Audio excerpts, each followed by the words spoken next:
Wallis, Duchess of Windsor, better known as Wallis Simpson, was an American socialite who stole the heart of a British king, Edward VIII.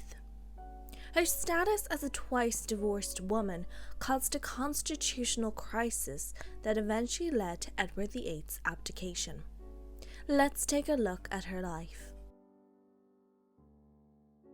Born Bessie Wallis Warfield on the 19th of June 1896 in Pennsylvania, USA, Wallis grew up in Baltimore.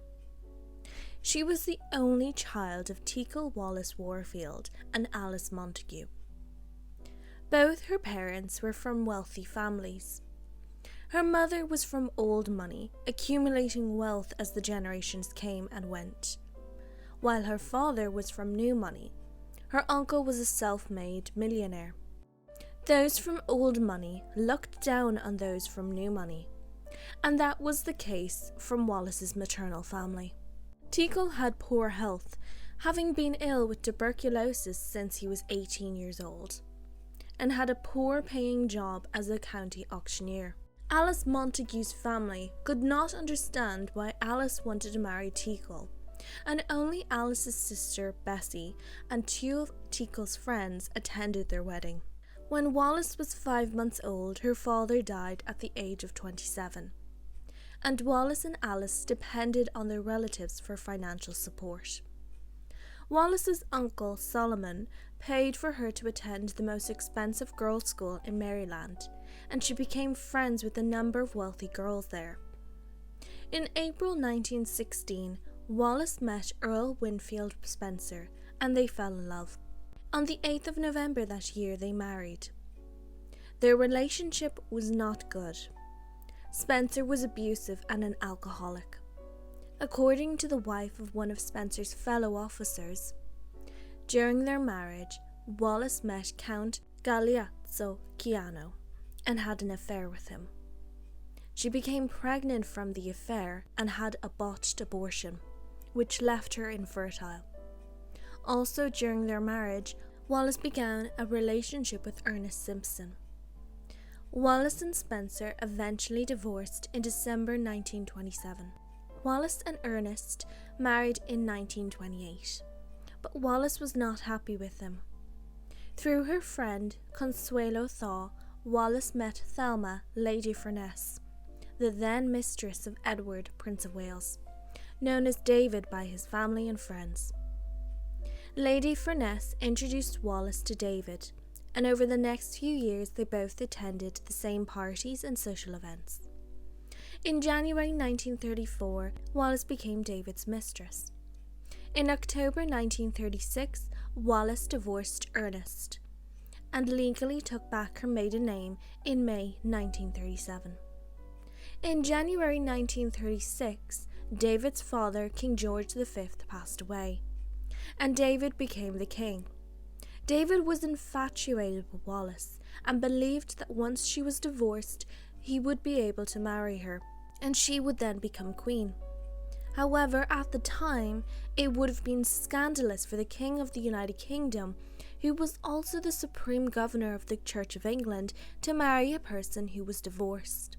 David insisted he be allowed to marry Wallis, and if he was forbidden to, he would abdicate, which sparked a constitutional crisis. With the limited options, David chose to abdicate on the 10th of December 1936. His younger brother, Prince Albert, Duke of York, became the king that same day. 2 days later, Albert gave his brother the title of Duke of Windsor with the style of Royal Highness, but specifically stated that his wife and descendants would not be entitled to the style of their Royal Highness. On the 3rd of June 1937, David and Wallis were wed.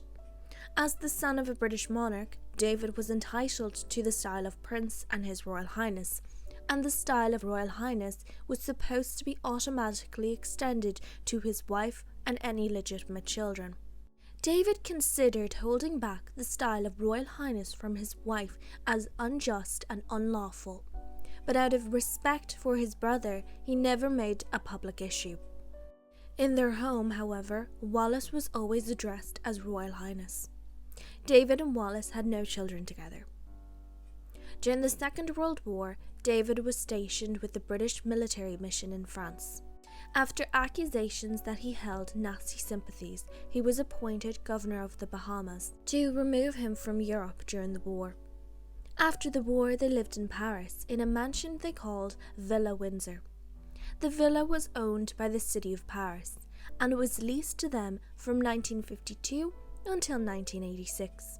Duke and Duchess were popular and treated as celebrities. Wallis was never fully accepted by the royal family. Queen Mary, David's mother, refused to formally meet her. Occasionally, David visited his family in Britain, but neither he nor Wallis attended the coronation of Elizabeth II, David's niece, in 1953. David had been a heavy smoker most of his life, and in 1971 he was diagnosed with throat cancer. On the 18th of May 1972, Elizabeth II, her husband, and their eldest son Charles visited the Duke. 10 days later, David passed away.